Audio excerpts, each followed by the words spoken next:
हरे कृष्णा। श्रीमद् भागवतम स्कंध 4 अध्याय 11। आज हम श्लोक नंबर 23 से पढ़ेंगे। अव्यक्तस्य प्रमेयस्य नानाशक्त्युदयस्य च नावैचिकीर्षितं तात को वेदाथ स्वसंभवम्। अनुवाद और तात्पर्य शिल प्रभुपाद के द्वारा। शिल प्रभुपाद की जय। परम सत्य अर्थात सत्व कभी भी अपूर्ण इंद्रिय प्रयास द्वारा जानने का विषय नहीं रहा है, ना ही उसका प्रत्यक्ष अनुभव किया जा सकता है। वो पूर्ण भौतिक शक्ति सदृश नाना प्रकार की शक्तियों का स्वामी है और उसकी योजना या कार्यों को कोई भी नहीं समझ सकता। अतः यह निष्कर्ष निकला है कि यह समस्त कारणों का कारण स्वरूप है, अतः उसे कल्पना द्वारा नहीं जाना जा सकता। इसमें भगवान के विषय में वर्णन हुआ है। भगवान परम सत्य है और हमारा इंद्रिय जो अपूर्ण है उनके द्वारा हम भगवान को नहीं जान सकते हैं।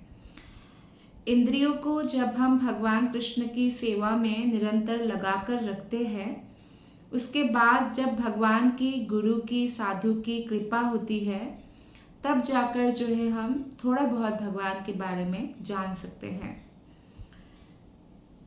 तो अपूर्ण इंद्रियों से भगवान का प्रत्यक्ष अनुभव नहीं किया जा सकता। जैसे अगर हमें भगवान को देखना भी है तो हमें दिव्य चक्षु की आवश्यकता पड़ेगी। जैसे कि अर्जुन को दिव्य चक्षु भगवान ने दिया था विराट रूप को देखने के लिए। और पूर्ण भौतिक शक्ति सदृश नाना प्रकार की शक्तियों का स्वामी कौन है? भगवान है। देखिए, जो दुर्गा देवी है, जब भगवान का जन्म होता है तो उस समय जन्म होने से पहले उनकी माता देवकी को बहुत कष्ट झेलना पड़ता है, क्योंकि कंस जो उनके चचेरा भाई है वो बहुत ही आसुरिक व्यक्ति है। और जब देवकी के पिता का नाम था देवक और जनरली पिता के नाम से बेटी का नाम हुआ देवकी। जैसे कुंती भोज से नाम कुंती महारानी का हुआ। तो इस तरह से बहुत प्यार से देवकी को विदा कर रहे थे जब विवाह हुआ था वासुदेव के साथ। तो उसी समय आकाशवाणी हुआ कि हे कंस, जिसका कंस रथ हाँक कर ले जा रहा था। तो देवताओं को थोड़ा डर भी लगा कि एक्चुअली भगवान श्री कृष्ण अवतरित होने ही वाले हैं, लेकिन अगर उन्होंने उनके भक्त देवकी और वासुदेव के प्रति ऐसा प्रेम देख लिया कंस का, तो कहीं वो अपना प्रोग्राम कैंसिल ना कर दे। क्योंकि इसके पीछे ये कारण था कि पृथ्वी, जैसे कोई भी माता, उनके अगर पुत्र नालायक निकल जाता है तो माता के हृदय में एक बहुत बड़ा बोझ जैसा हो जाता है, उनको बहुत कष्ट होता है। जैसे मान लीजिए किसी का बेटे से समाज को भी हानि हो रही है तो माता को और कष्ट होता है। तो पृथ्वी माता है, तो पृथ्वी माता के ऊपर जब बहुत सारे शक्तिमान राजा जो आसुरिक है, अगर आसुरिक व्यक्ति पावरफुल है, शक्तिशाली है, तो जगत के लिए और खतरनाक है। तो जब बहुत सारे राजा ऐसे शक्तिशाली राजा आसुरिक बन गए तो पृथ्वी माता को बहुत कष्ट हुआ, और कष्ट होने के कारण वो दुख के कारण एक गाय का रूप धारण करके ब्रह्मा जी के पास गई। जनरली गौ माता जो है कृष्ण को बहुत प्रिय है, तो पृथ्वी एक गौ माता का रूप धारण करके ब्रह्मा जी के पास गए। जैसे देवता लोगों को भी कोई अगर परेशानी होता है तो वो ब्रह्मा जी के पास ही जाते हैं, क्योंकि कृष्ण गो वंश पर बहुत दयालु है और बहुत कृष्ण के प्रिय है गौ माता। तो एक गाय के रूप धारण करके कृष्ण की कृपा मांगने के लिए वो ब्रह्मा जी के पास गई थी पृथ्वी माता। और सारे देवतागण भी ब्रह्मा जी के पास जाते हैं। ब्रह्मा जी ने तब जब सारा बात वृत्तांत सुना कि पृथ्वी में इतने आसुरिक राजा जो शक्तिशाली है इतना उधम मचा रहे हैं, तो उन्होंने क्षीर सागर चले गए और क्षीर सागर जाकर पुरुष सूक्त के द्वारा भगवान से प्रार्थना किया और तब जाकर जो है भगवान ने वो संदेश ब्रह्मा जी के हृदय में दिया कि वो क्या संदेश देना चाहते हैं। वो संदेश भगवान ने ब्रह्मा जी के हृदय में दिया कि मैं यदुवंश में वासुदेव और देवकी के पुत्र के रूप में जन्म लूँगा और तब तक सारे देवतागण जो है वो भी मेरी सहायता के लिए यदुवंश में जन्म ले। तो कितना बड़ा एक भगवान की कितनी बड़ी कृपा है कि अपने संबंधी बनने के लिए देवता लोगों को भगवान ने चांस दिया। तो भगवान का जो ये हम जैसे जन्माष्टमी मनाते हैं भगवान के, बलराम जयंती भी एक्चुअली भगवान के ही लिए होता है क्योंकि भगवान बलराम और कृष्ण में कोई अंतर नहीं है। तो भगवान को हम जब अवतरित होते हैं तब आसुरिक लोग भी भगवान को देख तो पाते हैं पर अनुभव नहीं कर पाते हैं कि वो भगवान है। जैसे कुंती महारानी को पता था, हाँ यशोदा मैया को नहीं पता था। क्यों? यशोदा मैया को पता होने पर वो भगवान के साथ जो लीलाएं होती वो लीला नहीं होती, वो हमेशा पूजा करती रहती भगवान का। तो इसलिए योग माया के द्वारा जो है उनका उसको ढक दिया गया था बुद्धि को, ताकि यशोदा मैया एक माता की तरह कृष्ण के साथ व्यवहार करे।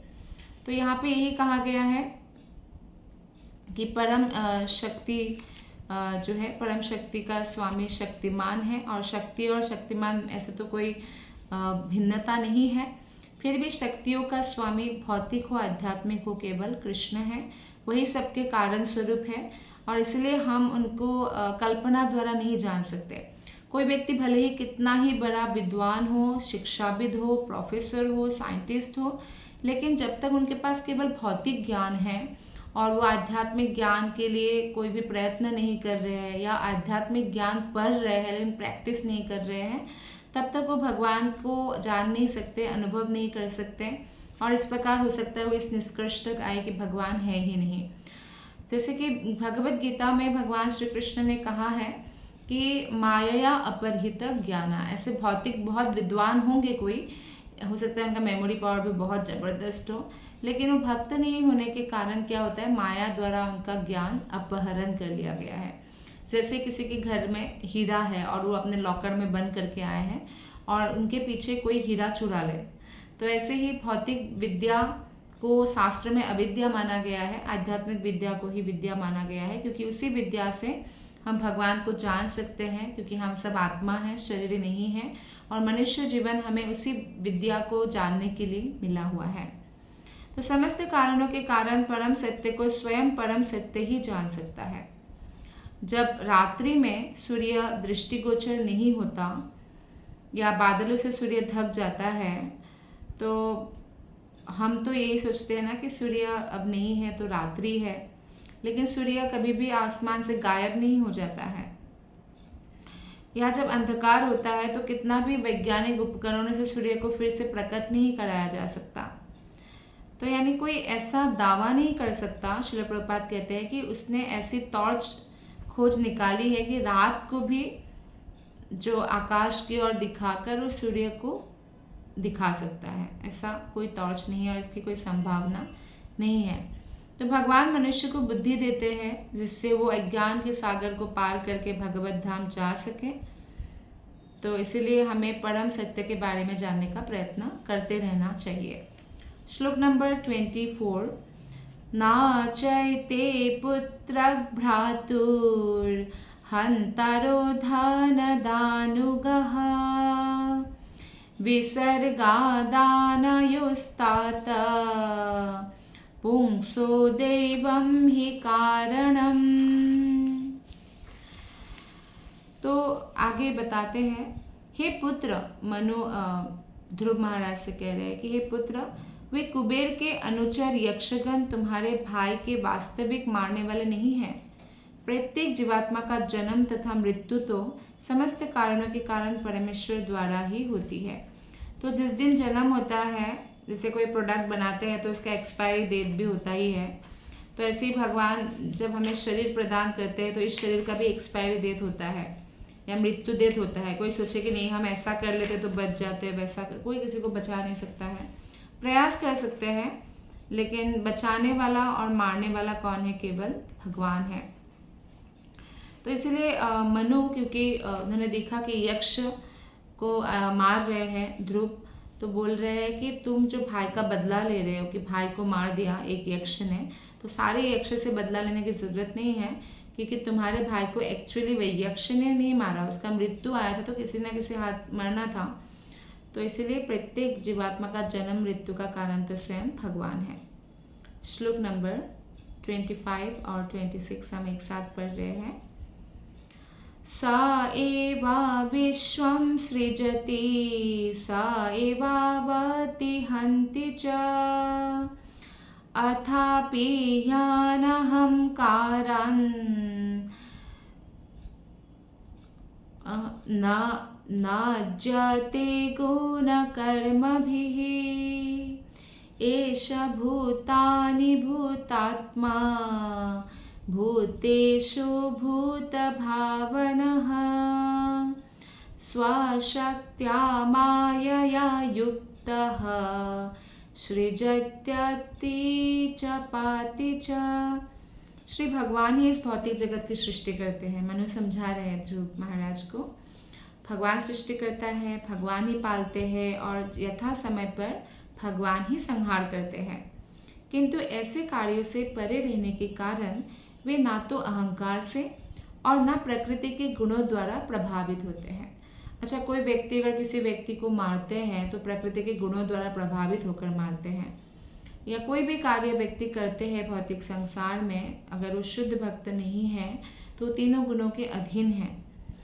तो भगवान तीनों गुणों से परे है, इसलिए भगवान को जानने के लिए हमें भी, भगवत गीता में कृष्ण ने कहा है कि तीनों गुणों से हमें भी परे जाना चाहिए।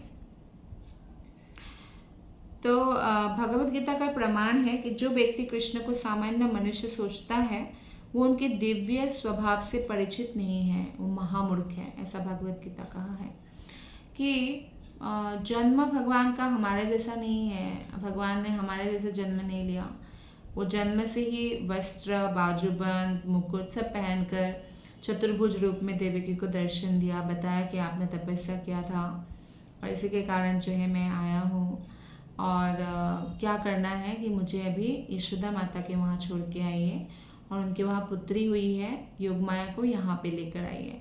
तो कोई बच्चा जन्म होते ही बात नहीं करने लग जाते हैं, और स्वयं भगवान इसका प्रमाण भगवान ने दिया है, पुतना को मार के जन्म के 6 दिन बाद ही कोई कुछ नहीं कर सकता, या भगवान ने गोवर्धन पर्वत उठाया है। तो इसलिए भगवान का कर्म और जन्म को हम जज नहीं कर सकते हैं। तो वास्तविक कर्ता कौन है सभी चीज़ों का? भगवान श्री कृष्ण है। और अर्जुन को भी कृष्ण कहते हैं कि भगवत गीता में कि तुम्हारे भी अनेक जन्म हो चुके हैं, मेरे भी, लेकिन मुझे सब याद है, मुझे मेरा भी याद है और तुम्हारा भी याद है, क्योंकि वो भगवान है, लेकिन अर्जुन को याद नहीं था। तो बद्ध जीव का शरीर, उसमें भौतिक अच्छाइयों कितनी भी हो, भौतिक अच्छाइयाँ फिर भी भौतिक होता है, और जब तक वो भगवान श्री कृष्ण के प्रति शरणागत नहीं होता है। तो इसीलिए जब जैसे ही हम भगवान कृष्ण के सेवा में अपने आँख, कान, नाक, जीभ, त्वचा लगाते हैं तो दिव्य हो जाता है। फिर यानी हम अपने इंद्रियों को, मन को आध्यात्मिकीकरण कर सकते हैं, दिव्य बना सकते हैं।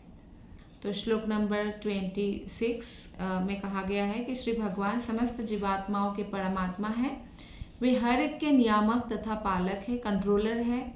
हम कंट्रोल नहीं कर सकते, कंट्रोलर तो कृष्ण ही है। वे अपनी बहिरंगा शक्ति के माध्यम से सभी जीवों का सृजन, पालन और संहार करते। डायरेक्टली भगवान इन्वॉल्व नहीं होते, क्योंकि भगवान की शक्तियाँ हैं, तो शक्तियों के माध्यम से भगवान सब कुछ करते हैं। डायरेक्टली इन्वॉल्व सिर्फ भक्तों को आनंद प्रदान करने में भगवान करते हैं। श्लोक नंबर 27।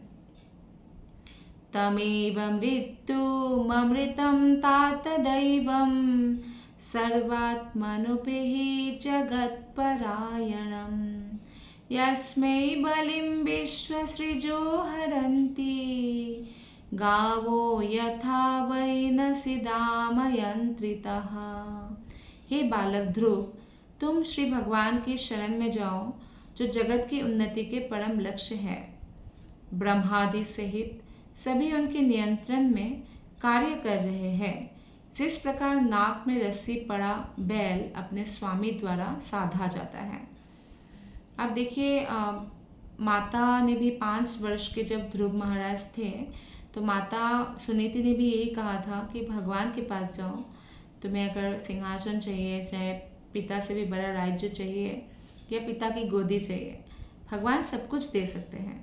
तो इसलिए कोई भी अगर भक्त होंगे ना, कोई दुखी व्यक्ति उनके पास आएगा तो वो भगवान के पास जाने की ही सलाह देंगे, क्योंकि यही सबसे उत्तम सलाह है।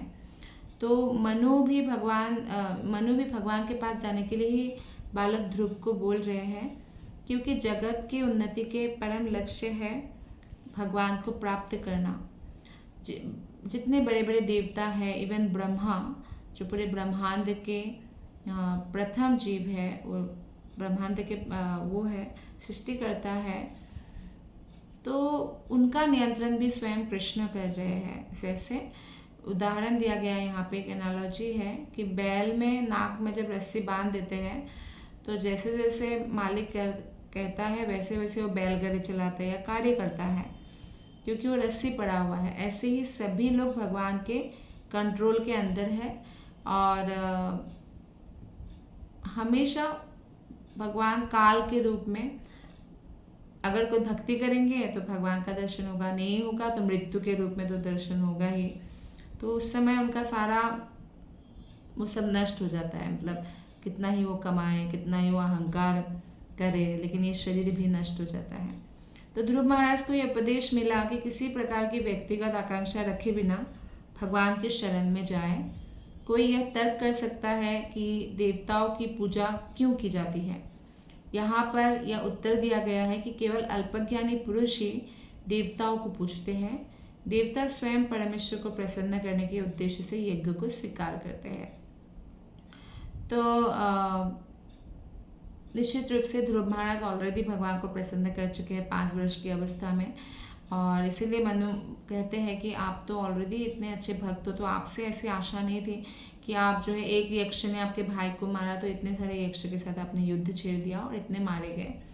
अच्छा, यहाँ पे श्रील प्रभुपाद ने इस बात को ज़रूर बताया है कि हमें कुछ भी हो, हमें भगवान के शरण में जाना चाहिए, क्योंकि जो अल्पज्ञानी व्यक्ति वो देवताओं को पूजते हैं, क्योंकि देवता भी भगवान के ऊपर ही डिपेंडेंट है, और जब हम भगवान की सेवा पूजा करते तो देवता लोग भी प्रसन्न होते हैं। श्लोक नंबर 28। यः पंचवर्षो जननीं त्वं विहाय मातुः सपत्न्या वचसा भिन्नमर्मा वनं गतस्तपसा प्रत्यगक्षम् आराध्यं लेभे मूर्ध्नि पदं त्रिलोक्यः। हे ध्रुव, तुम केवल 5 वर्ष की आयु में ही अपनी विमाता के वचनों से दुखी होकर अपने माता का संरक्षण त्याग कर श्री भगवान का साक्षात्कार करने के उद्देश्य से योग में संलग्न होने के लिए जंगल चले गए थे। तो इस कारण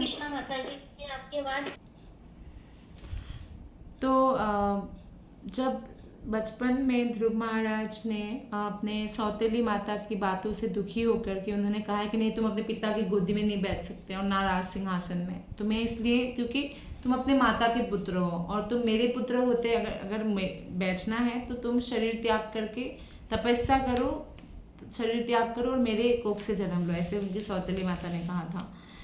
तो फिर ध्रुव महाराज को इतना दुख हुआ था कि वो अपने माता का भी संरक्षण त्याग कर भगवान के साक्षात्कार के लिए जंगल में चले गए, और नारद मुनि की सहायता से उन्होंने भगवान को 6 महीने में प्राप्त भी कर लिया, ऐसा भक्ति किया। तो इसलिए बोला कि तुमने तो ऑलरेडी सबसे श्रेष्ठ पद प्राप्त किया है, और केवल 6 महीने में, ये बहुत बड़ा रिकॉर्ड है 6 महीने में भगवान को प्राप्त करना।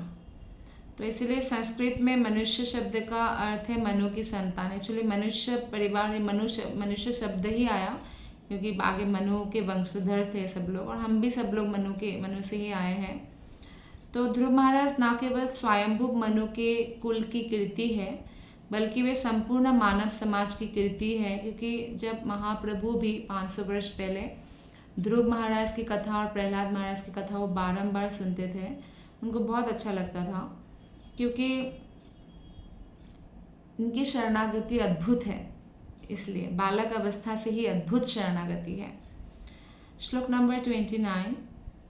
तमेन मंकात्मनि मुक्त विग्रहे व्यपाश्रितं निर्गुणमेकमक्षरम् आत्मानमन्विच्य विमुक्तमात्मदृक् यस्मिन्निदं भेदमसत् प्रतीयते। अतः हे ध्रुव, अपना ध्यान परम पुरुष अच्युत ब्रह्म की ओर फेरो। ये जो ध्रुव महाराज को अभी युद्ध कर रहे हैं कि मेरे भाई को मार दिया, तो बोला कि इस बात से आप छोड़, जबकि सौतेली माता का ही भाई था, जिस भाई के लिए, जिस पुत्र के लिए सौतेली माता ने कहा था कि उत्तम राजा बनेगा, तुम राजा नहीं बन सकते। फिर भी ध्रुव महाराज एक भक्त थे, तो भले ही सौतेला भाई हो, फिर भी उन्होंने रिवेंज लिया कि यक्ष ने कैसे मार दिया शिकार करते।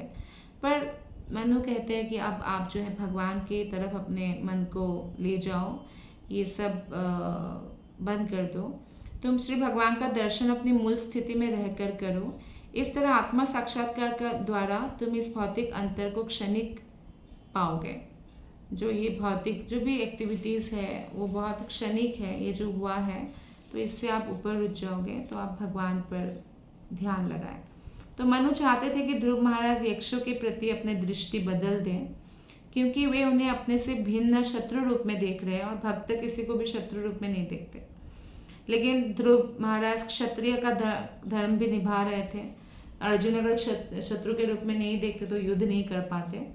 लेकिन ठीक है, लेकिन अभी मनु महाराज वो कहते हैं कि आप बिना बात के ही बाकी यक्षों को भी मार रहे हो, और युद्ध में वो हारने ही वाले थे। ध्रुव महाराज बहुत बड़े योद्धा थे।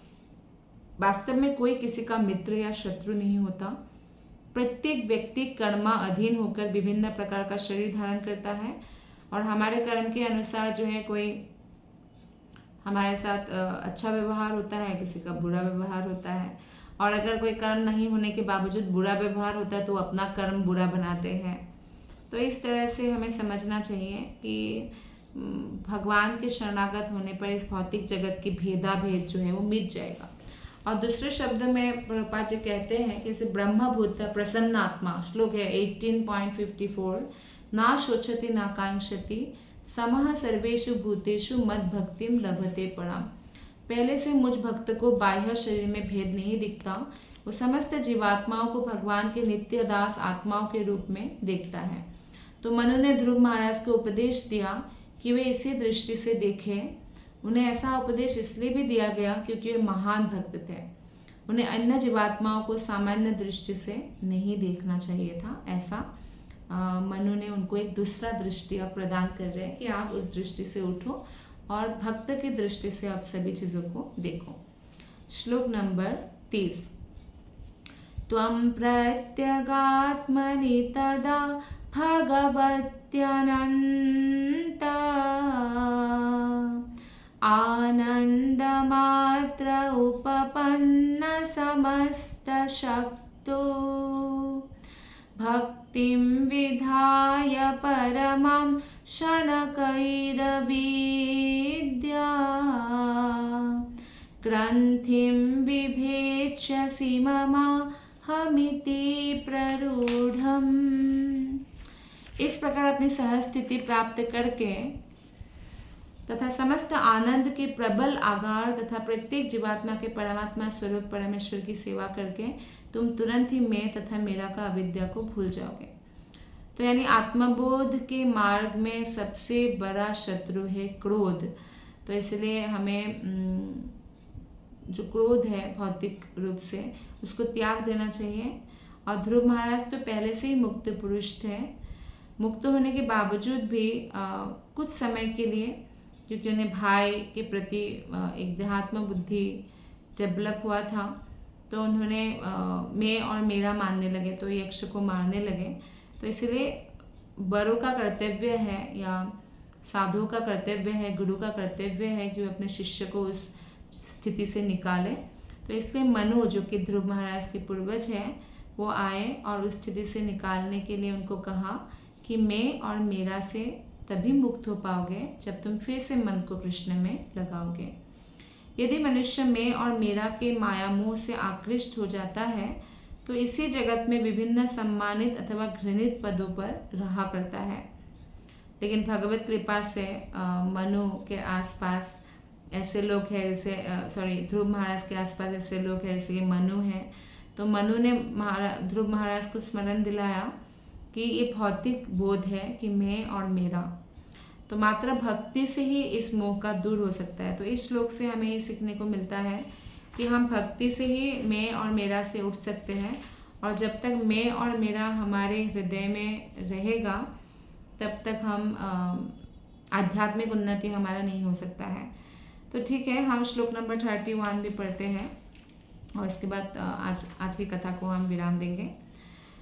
संयच्चारोषं भद्रं ते प्रतिपं श्रेयसं परं श्रुतेना भूयसा राजन् नागदेना यथामयम्। हे राजन, मैंने जो कुछ कहा है उस पर विचार करो, यह रोग की औषधि के समान काम करेगा। अपने क्रोध को रोको, क्योंकि आत्मबोध के मार्ग में क्रोध सबसे बड़ा शत्रु है। तुम्हारा मंगल हो, तुम मेरे उपदेशों का पालन करो। तो इन उपदेशों से सबका कल्याण होगा जो भागवत में है कि क्रोध से बड़ा शत्रु कुछ नहीं है। क्रोध में हमारा बुद्धि नष्ट हो जाता है और हम ऐसी बातें कह देते हैं जो नहीं कहना चाहिए, ऐसा कार्य कर देते हैं जो नहीं करना चाहिए। तो इसीलिए ध्रुव महाराज को बोल रहे हैं कि आप क्रोध को रोको, क्योंकि आप ऑलरेडी भक्त हो। तो इसलिए ऐसे विचारों को त्याग दो और मेरे उपदेशों का पालन करोगे तो ये रोग में औषधि का काम करेगा। यानी जैसे हम गुरु के उपदेशों का पालन करते हैं ना, तो हमारा भवरोग जो है भौतिक जगत में आ सकते, तो इस रोग में वो औषधि की तरह काम करते हैं।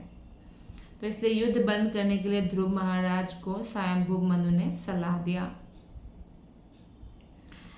तो यहाँ पे एक उदाहरण श्रील प्रभुपाद देते हैं कि एक्चुअली ध्रुव महाराज जो है मुक्त जीव थे, तो वास्तव में तो किसी से वो रुष्ट नहीं थे, किंतु क्योंकि वो शासक थे और शांति व्यवस्था बनाए रखना था, तो इसीलिए वो क्रोधित हुए थे।